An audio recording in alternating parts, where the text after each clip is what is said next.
Hi everyone and welcome back to Tech Vision. So today we have Ratnesh with us. So he has got a great rank in GATE 2024 from EC branch. So yeah, Ratnesh, please tell us a bit about yourself and about your journey. मेरा नाम रत्नेश है। आई completed my BTech in Electronics and Communication in 2023। मेरा college जो है दिल्ली में है, USICT, जो कि गवर्नमेंट इंजीनियरिंग कॉलेज है। फ्रॉम तो दैट ऑनवर्ड्स हाँ, आपका गेट का आई रैंक क्या है वो भी बोल दीजिए वो सब। And and my GATE rank is 58 in GATE EC 2024। Okay. तो ये तो बहुत ही अच्छा रैंक है। तो आपने मतलब गेट कब से मतलब प्रिपेयर कब से स्टार्ट किया था प्रिपेयर करना स्टार्ट। गेट का प्रिपरेशन मैंने थर्ड ईयर से स्टार्ट कर दिया था। तो थर्ड ईयर में प्रिपरेशन शुरू कर दी थी। फोर्थ ईयर में जब मैंने गेट दिया था इन माई फाइनल ईयर, तो माई rank is 428 and score is 683, है ना। तो मेरे को बहुत अच्छा कॉलेज नहीं मिल रहा था, that's why I decided to take a drop for the GATE 2024। अच्छा, तो आपने जब पहले स्टार्ट किया था गेट का प्रिपरेशन तो आपका मतलब एम क्या था, या आईटी में एमटेक करना है या पीएसयू जाना है, मतलब ऐसा कुछ मोटिवेशन तो कुछ था रहा होगा मतलब। मोटिवेशन नहीं था, बस एक पर्पस था कि हाँ मुझे मास्टर्स करनी है। मुझे मतलब कॉलेज के सेकंड ईयर से ही पता लग गया था कि हाँ मेरे को मास्टर्स के लिए जाना है, वो भी मतलब माइक्रो इलेक्ट्रॉनिक्स और VLSI में। बिकॉज अपने कॉलेज के कुछ सीनियर्स थे जिनका मतलब ऑल इंडिया रैंक 21 और ऑल इंडिया रैंक 158 आया था गेट एग्जाम में, और वो बहुत अच्छा कर रहे थे। मतलब और कॉलेज में कुछ बहुत अच्छी प्लेसमेंट्स कुछ खास थी नहीं, कोर ब्रांचेस में, स्पेशली इसी में। तो वहां से लगा कि कोर ब्रांचेस की कंपनी तो नहीं आ रही है, तो इसके लिए तो मास्टर्स मतलब बेस्ट ऑप्शन मेरे पास मास्टर्स ही था। और PSU के लिए ऐसा मैंने कुछ नहीं सोचा था गेट प्रिपरेशन से पहले। अच्छा अच्छा। तो तो आपने मतलब जो कॉलेज के साथ आपने बोला वो रैंक ले आए थे आप 427 जितना भी था आपका, तो वो आपने कैसे टाइम को मैनेज किया कॉलेज के साथ, वो भी थोड़ा सा शेयर कीजिए क्योंकि अभी भी बहुत सारे फाइनल ईयर स्टूडेंट्स होंगे वो भी करना चाह रहे होंगे अभी, तो उनको भी वो कुछ टिप्स इफेक्टिव होगा। मेरे जो बेसिक्स थे वो ऑलरेडी मतलब ठीक ठाक थे। जैसे नेटवर्क एनालिसिस हो गया, सिग्नल सिस्टम हो गया, कंट्रोल सिस्टम्स हो गया, ये सब्जेक्ट्स मेरे बहुत जल्दी प्रिपेयर हो गए थे, मतलब थर्ड ईयर में ही, है ना। और बाकी सब्जेक्ट मैंने धीरे धीरे प्रिपेयर कर लिए थे लास्ट मोमेंट तक। फाइनल ईयर में भी जो मेरा अटेम्प्ट था ना, वो लगभग मतलब फुल फ्लैश प्रिपरेशन के साथ था। बट लास्ट मोमेंट पे क्या हुआ कि मेरे कॉलेज के एग्जाम पड़ गए, है ना। वो भी मतलब फेब में पेपर था गेट का, और जनवरी में, जनवरी लास्ट से मतलब हाँ अराउंड 22 जनवरी अराउंड से पेपर पड़ गए मेरे कॉलेज सेमेस्टर के। ये मेन कारण था मेरा गेट खराब होने का, है ना। हाँ, और ये होता है हाँ। हाँ बोलिए। बेसिक्स मेरे स्ट्रांग थे पहले से ही, है ना। और मैं यही कहूंगा कि अपने बेसिक्स पे ज्यादा फोकस करो, है ना, क्योंकि मुश्किल क्वेश्चन जब भी आएगा ना वो बेसिक्स से ही सॉल्व होगा। बहुत हाई फाई क्वेश्चन वो लोग नहीं पूछते हैं। हाँ, इस साल तो मतलब पूरा ऐसा ही कुछ हो गया, मतलब बेसिक से ही पूछ लिए कुछ ऐसा बहुत घुमा फिरा के, मतलब थोड़ा सा हाँ, डिफिकल्ट पेपर क्रिएट हो गया। हाँ इस साल this year paper is quite different as हाँ। Compare to last 6 years. या इस साल तो थोड़ा सा डिफिकल्ट था। तो like during your preparation what resources you follow to which help you to like enhance your preparation, और वो सब मतलब ऑनलाइन फॉलो किया या बुक्स देखे या क्या किए, क्वेश्चन ज्यादा प्रैक्टिस लगाए, कौन सा मतलब रिसोर्स आपने ज्यादा फॉलो किया। बहुत ज्यादा मतलब XYZ चीजें फॉलो नहीं करता मैं, मतलब कट टू कट चलता हूँ एकदम। सबसे पहले तो नोट्स। नोट्स जब मैंने अपने टाइम पे कोचिंग की थी,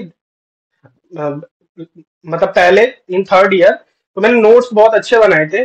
और नोट्स जो था वो मेरा बेसिस हुआ करते थे, है ना। नोट्स करने के बाद मैंने DPPs लगा ली, DPPs सॉल्व करने के बाद PYQs लगा लिए, तो एक आइडिया मिल गया कि अब इसमें से मतलब क्या क्या इंपॉर्टेंट है और क्या क्या जरूरी है ना। उनके बेसिस पे मैंने शॉर्ट नोट्स बना लिए। मैंने शॉर्ट नोट्स लगभग लगभग हर सब्जेक्ट के, बहुत ही डिटेल्ड शॉर्ट नोट्स, और मतलब ऐसे शॉर्ट नोट्स जिन्हें पढ़ने में भी बहुत अच्छा लगे, सुंदर सुंदर बनाए थे, है ना। उनसे बहुत मदद मिली मुझे, है ना। ये बेसिक है, उन शॉर्ट नोट्स को फॉलो किया। और सिर्फ टेस्ट सीरीज के क्वेश्चंस प्रैक्टिस करे, मैंने कोई एक्स्ट्रा बुक फॉलो नहीं की, है ना। उन नोट्स को लगभग लगभग 10 से 15 बार मैंने फुल रिवाइज किए थे, नवंबर अच्छा, से लेकर के गेट के एग्जाम तक। तो सही है मतलब आप इस साल का बोल रहे हो बात, राइट, मतलब इस इस से इस इस साल का बोल रहा हूँ, क्योंकि लास्ट ईयर क्या हुआ था जब टाइम मैंने नहीं था। गेट लिखा था, हाँ इलेक्ट्रोमैग्नेटिक फील्ड थ्योरी और कंप्यूटर आर्किटेक्चर एंड ऑर्गेनाइजेशन पूरा ही छोड़ दिया था। बिकॉज लास्ट ईयर के ट्रेंड फॉलो किए थे कि भाई 6 नंबर का आता है, बस क्या ही आएगा, और लास्ट ईयर 14 नंबर का आ गया था। अच्छा, इस हाँ थोड़ा साल, सा फ्रेंड से खेल है लिया। ना, और इस साल मेरी एक्सपेक्टेशंस के अकॉर्डिंग मेरा गेट नहीं हुआ, बट गेट का सिंस पेपर टफ आया था तो मेरी रैंक मतलब एक लो मार्क्स पे भी काफी अच्छी आ गई। हाँ, इस साल टफ आया था, तो जिसके पास कॉन्सेप्ट हाँ होगा, नॉलेज होगा, उसका रैंक सही आ जाएगा, क्योंकि ज्यादा तो हाँ, मतलब तुक्का नहीं मार सकते, कुछ नहीं कर सकते। तो लाइक आपके वही तुक्का प्रिपरेशन तो। के ड्यूरिंग सबसे डिफिकल्ट सब्जेक्ट्स कौन से लगे इसी के मतलब इसी के हिसाब से? सबसे डिफिकल्ट और सबसे इंटरेस्टिंग सब्जेक्ट जो लगा मुझे electromagnetic field theory and digital electronics के मुश्किल क्वेश्चन। कहते हैं डिजिटल इलेक्ट्रॉनिक्स आसान है, बट अगर कंसेप्ट में जाए डीप डाउन तो वो सबसे टफेस्ट सब्जेक्ट बना सकते हैं उसका, क्वेश्चन वाइज। हाँ, इस साल तो एक डिफिकल्ट क्वेश्चन आ गया शायद एडीसी का कुछ, वो। हाँ, डीजेनरेसी से रिलेटेड क्वेश्चन हाँ आया था हाँ हाँ एक, हाँ। है ना। तो वो थोड़ा सा डिफिकल्ट क्वेश्चन आया था। अच्छा, तो लाइक आप मतलब अभी तो आप तो ड्रॉपर थे, तो पूरा टाइम ही इसमें आपने डिवोट किया होगा। लेकिन जब आप फाइनली में थे, तभी 400 रैंक उतना खराब ही नहीं था। तो तब आपने कैसे मैनेज किया? मतलब ये हो सकता होता है कि ड्यूरिंग फाइनल सेमेस्टर सब डिफिकल्ट हो जाता है मैनेज करना। मेरे टाइम पे भी हुआ था, मैंने भी ऑब्वियसली मैंने भी आपने जैसा स्ट्रेटेजी किया, मैंने भी सेम किया, पूरे नोट अच्छे से बनाए, शॉर्ट नोट्स अच्छे से बनाए, फिर डीपीपी किया, पीवाईक्यू की, फिर टेस्ट के क्वेश्चन लगा। मैंने भी कुछ एक्स्ट्रा, उतना भी एक्स्ट्रा नहीं करने गया था। वो इतना किया कि मेरे पास टाइम उतना नहीं था। तो आपको भी ये जानना चाहिए कितना टाइम है आपके पास, उस हिसाब से आप इन्वेस्ट करो। ऐसा नहीं कि सब कुछ कर लिया, ये कर लिया, वो कर लिया, वो कर लिया, ऐसा नहीं। एकदम जैसा रत्नेश ने किया है, पूरा फोकस्ड किया है, जो करना है एकदम उसी टाइम उसी भी चीज पे इन्वेस्ट करो। तो आपने कॉलेज के साथ कैसे हैंडल किया? मतलब कि कॉलेज जब चलता था वो सब्जेक्ट तब वो पढ़ते थे, या कॉलेज में थोड़ा सा लिबर्टी था कि ज्यादा प्रेशर नहीं था कॉलेज पे, क्या था मतलब? कॉलेज के टीचरों का कोई रोल ही नहीं था मेरे गेट प्रिपरेशन में, है ना, क्योंकि मैं जब पढ़ रहा था तो ऑलरेडी वो सब्जेक्ट पढ़ाए जा चुके थे।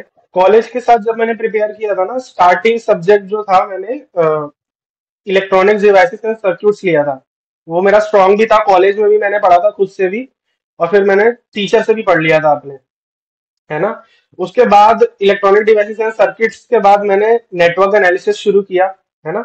नेटवर्क एनालिसिस प्रॉपर तरीके से किया, पहले नोट्स रिवाइज करे, फिर पीवाई मतलब वर्कबुक सॉल्व करी, फिर पीवाई क्यू सॉल्व किए, है ना, फिर शॉर्ट नोट्स बना लिए, है तो ना। अब मतलब इस बीच में आपको टेस्ट मतलब ये सीरीज टाइम सॉल्व। कैसे मिलता था इतना कुछ करने का? ये मैं पूछना चाहता हूँ, मतलब कॉलेज से आपने कैसे मैनेज किया? मतलब कब आपने पढ़ा, कितना आवर्स आपने पढ़ने के लिए दिया, फिर ये नोट्स बनाए, फिर ये कैसे मैनेज किया? कॉलेज के लिए कॉलेज के लिए मैं लास्ट मोमेंट पे पढ़ता था, और कॉलेज क्योंकि मेरा दूर था तो मैं कॉलेज भी नहीं अच्छा जाता अच्छा था, अच्छा, हाँ वही वही है वही, ना। हाँ। और गवर्नमेंट कॉलेज है तो इतना उसका सीन नहीं होता अटेंडेंस लिबर्टी का, था थोड़ा है सा। ना। मेरी अटेंडेंस प्रैक्टिकली मेरी अटेंडेंस 10% भी नहीं अच्छा होगी, अच्छा। है ना। और ऐसा मेरे साथ ही नहीं, मेरे साथ दो स्टूडेंट्स और थे, वो भी प्रिपरेशन कर रहे थे, उनका भी सेम सीन था, अच्छा अच्छा, तब हाँ। है ना। तो काफी सारा टाइम, बहुत ज्यादा मेहनत जो थी मैंने वो मतलब थर्ड ईयर में और थर्ड ईयर में जब आया तो मैंने कर दी थी, है ना। इसलिए जब मैं ड्रॉप ईयर में आया तो ज्यादा मेहनत नहीं करनी पड़ी, है ना। अब वापस आता हूँ, मतलब पहले नेट इलेक्ट्रॉनिक डिवाइसेस में सर्क्यूट्स, फिर नेटवर्क्स किया, फिर कंट्रोल सिस्टम्स किया, है ना, फिर सिग्नल्स एंड सिस्टम्स किया। सिग्नल्स एंड सिस्टम थोड़ा मेरे को लेंदी लगा और थोड़े क्वेश्चन उसके ट्रिकी थे स्टार्टिंग में, क्योंकि स्टार्टिंग से कुछ पढ़ नहीं रखा था। इनफैक्ट कॉलेज में भी नहीं पढ़ा था क्योंकि लॉकडाउन आ गया था, है ना। और टीचर से पढ़ा था तो काफी नया नया सब्जेक्ट वो लग रहा था, थोड़ा टाइम मुझे ज्यादा लगा सिग्नल्स एंड सिस्टम्स करने में, पर बहुत स्ट्रांग हो गया था मेरा, है ना। अब सिग्नल्स एंड सिस्टम्स करने के बाद मैंने कम्युनिकेशन सिस्टम्स शुरू किया। कम्युनिकेशन सिस्टम्स अगेन बहुत वास्ट सब्जेक्ट, मतलब मेरे को ऐसा लगता है ना। उसको करने में मुझे 80 दिन मैंने सिर्फ कम्युनिकेशन सिस्टम्स ही किया। अब उसमें मैंने लेक्चर भी देख रहा हूँ अपने कोचिंग के जो ऑनलाइन लिए हैं, है ना। लेक्चर देख रहा हूँ, मतलब 6 से 7 घंटे लेक्चर देख रहा हूँ, है ना। उसके बाद जो था उसी लेक्चर के साथ साथ शॉर्ट नोट्स बना रहा हूँ, क्योंकि वो सब्जेक्ट इतना वास्ट था तो मैं वेट नहीं कर सकता था क्वेश्चंस करने के लिए, तो मैं साथ साथ शॉर्ट नोट्स बना रहा हूँ, है ना। और आधा घंटा या आधा एक घंटा मुझे मिल जा रहा है क्वेश्चंस देखने के लिए, तो मैं क्वेश्चंस देख ले रहा हूँ। बट ये स्ट्रेटेजी मेरी कम्युनिकेशन सिस्टम्स के केस में फेल हो जा रही है, क्योंकि कम्युनिकेशन सिस्टम्स के जो क्वेश्चंस है ना वो कंबाइन आ रहे हैं, है ना। अगर तुमने सब कुछ पढ़ रखा है, डिजिटल में रैंडम वेरिएबल भी पढ़ रखा है, एएसके पीएसके भी पढ़ रखा है, तभी तुम क्वेश्चन सॉल्व कर पा रहे हो, तो काफी डिसएडवांटेजियस साइड पे था। इसलिए कम्युनिकेशन सिस्टम मेरे को जब स्टार्टिंग में किया तो मुझे बहुत मुश्किल लगा, बट अगेन थोड़ा टाइम दिया तो वो आसान सब्जेक्ट हो गया था कि वो शॉर्ट, सबसे इंपॉर्टेंट कम्युनिकेशन सिस्टम में एक स्ट्रेटेजी थी शॉर्ट नोट्स बनाना। वो इतना वास्ट सब्जेक्ट है ना, उसको शॉर्ट नोट्स बना के पूरा सब्जेक्ट जो था मैं 8 घंटे में रिवाइज कर लेता था एक दिन में, सिर्फ शॉर्ट नोट्स से। और उस शॉर्ट नोट्स में मैं क्वेश्चंस भी लिखता था, है ना। कम्युनिकेशन सिस्टम्स करने के बाद एनालॉग इलेक्ट्रॉनिक्स किया मैंने। एनालॉग इलेक्ट्रॉनिक्स दोबारा वास्ट सब्जेक्ट है, पर क्योंकि इलेक्ट्रॉनिक डिवाइसेस है, सर्किट्स और नेटवर्क्स मेरे गुड अच्छे थे, तो मेरे को बहुत इजीनेस हुई एनालॉग इलेक्ट्रॉनिक्स करने में। एट लास्ट मैंने डिजिटल इलेक्ट्रॉनिक्स कर लिया, करा है ना, दिसंबर में, है ना। दिसंबर 2022 की बात कर रहा हूं मैं, गेट 2023 देने से पहले, है ना।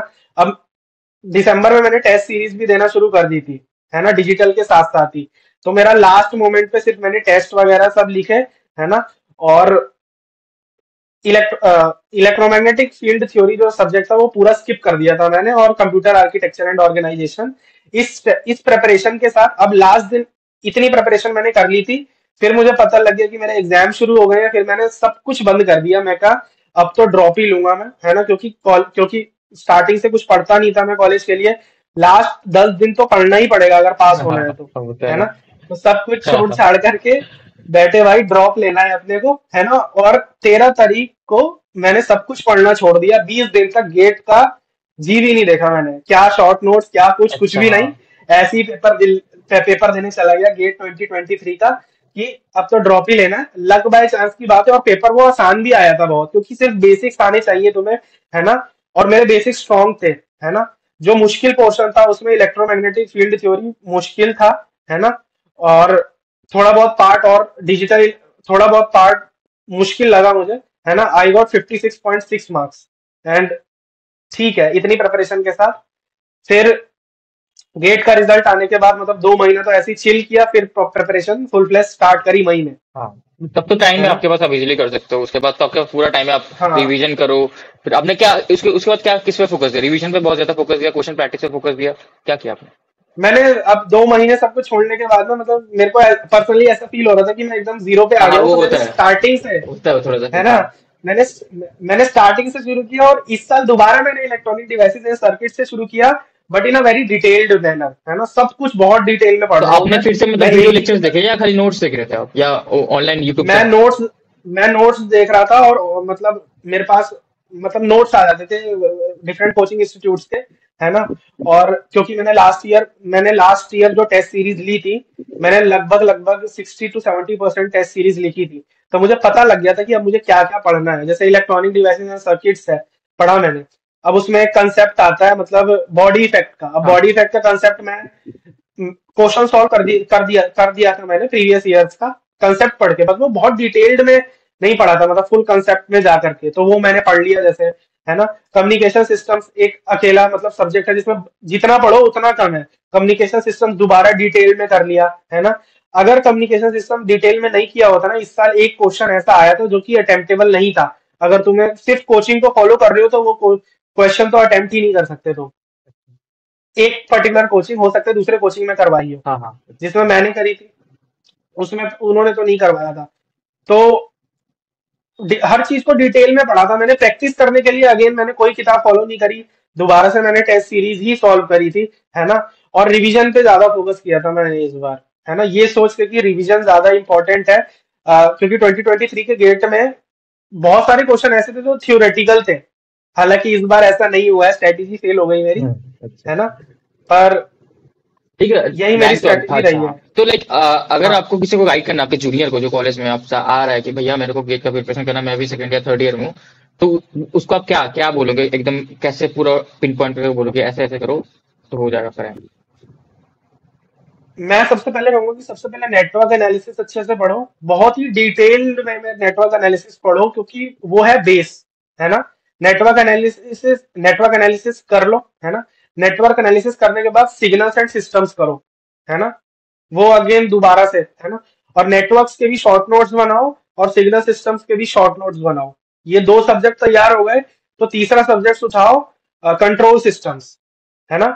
कंट्रोल सिस्टम्स पूरा करो, आसान सा सब्जेक्ट है वो। कंट्रोल सिस्टम दोबारा काफी अच्छे से पढ़ाओ, हर टीचर ने अच्छा पढ़ाया है, चाहे वो तुम ऑनलाइन सोर्स उठा लो, चाहे तुम नोट्स भी उठा के पढ़ोगे ना, तो कंट्रोल सिस्टम समझ में आएगा, है ना।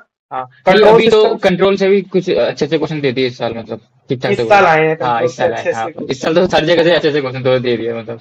तो हाँ, हाँ, अब बोलिए, हाँ बोलिए, बोलिए। कंट्रोल सिस्टम्स करा। कंट्रोल सिस्टम्स करने के बाद अब मैंने तो देखो कम्युनिकेशन सिस्टम शुरू कर दिया था, है ना, बिकॉज डिजिटल से इतना डर लगता नहीं था मुझे, है ना।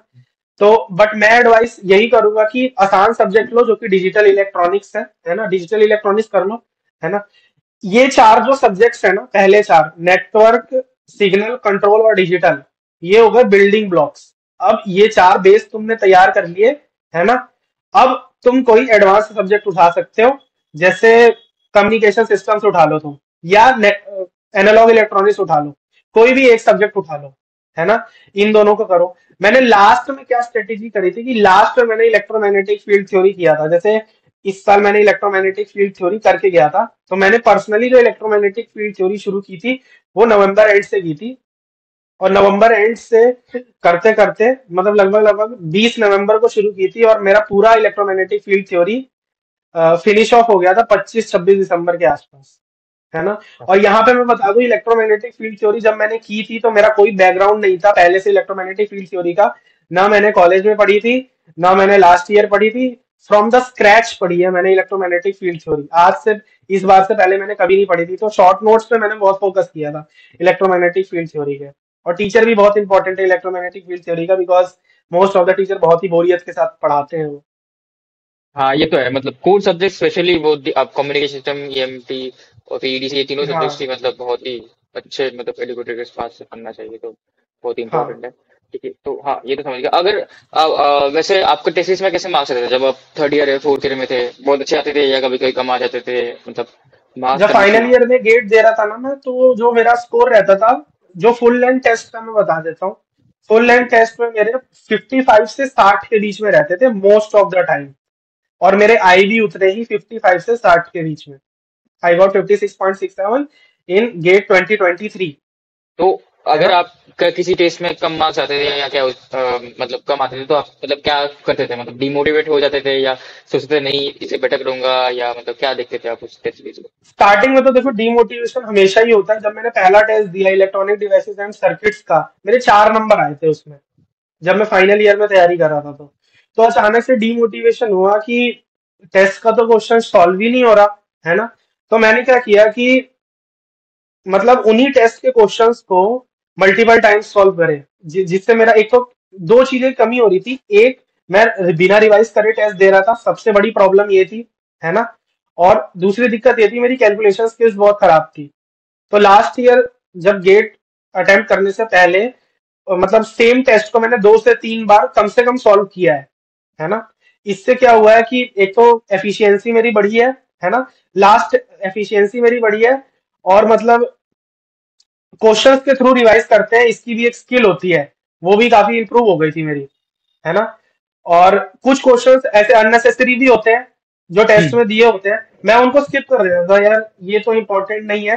बट क्योंकि अब इस साल के गेट के हिसाब से देख के लग रहा है कि नहीं, अभी भाई सब कुछ करके जाना पड़ेगा, क्योंकि वो लोग पैटर्न चेंज कर रहे हैं, है ना। पिछले साल के अगर गेट के पेपर्स देखे ना, तो हर बार पेपर अटेम्प्टेबल होता था अच्छा खासा। नहीं, पिछले मतलब साल एक्चुअली डबल का पेपर थोड़ा सा डिफिकल्ट आ गया था, लेकिन ईसी का सही था। लेकिन इस साल दोनों ही डबल और ईसी का दोनों ही का सही लेवल लेवल सही आया है वो पेपर का। है ना। तो अभी काफी अच्छा खासा प्रिपरेशन करके जाना पड़ेगा, जिस हिसाब से हम सिनारियो देख रहे हैं। इलेक्ट्रिकल हमेशा 90+ जाते थे, अब इलेक्ट्रिकल में भी 80 से पहले ही मतलब मामला खत्म हो जा रहा है ना। लास्ट ईयर तो 66 था। तो सब कुछ तैयार करना पड़ेगा, अच्छे से तैयार करना पड़ेगा। टेस्ट सीरीज को बहुत ईमानदारी से देना है, एक ही टेस्ट सीरीज दो, पर पूरी खत्म करो उसे, हाँ है हाँ ना। हाँ। ज्यादा मटेरियल फॉलो करने की कोई जरूरत नहीं है, गेट कोई बहुत ही स्टैनफोर्ड यूनिवर्सिटी का प्रोफेसर नहीं बना रहा है ना। और सच बताऊं तो सिली मिस्टेक्स मेरी हुई है इस पेपर में, अदरवाइज ये पेपर में भी इजिली 64-65 इजिली स्कोरेबल था। हाँ, वो तो एक्चुअली मिस्टेक्स की वजह से ही हमारी मतलब मार्क्स बहुत कट जाती है, मेरी भी वैसे ही हुई थी। तो अच्छा, तो मेरे 8 क्वेश्चन अराउंड गलत है इस पेपर में। अच्छा अच्छा, तो ये तो थोड़ी ज्यादा सी मिस्टेक्स हो गई।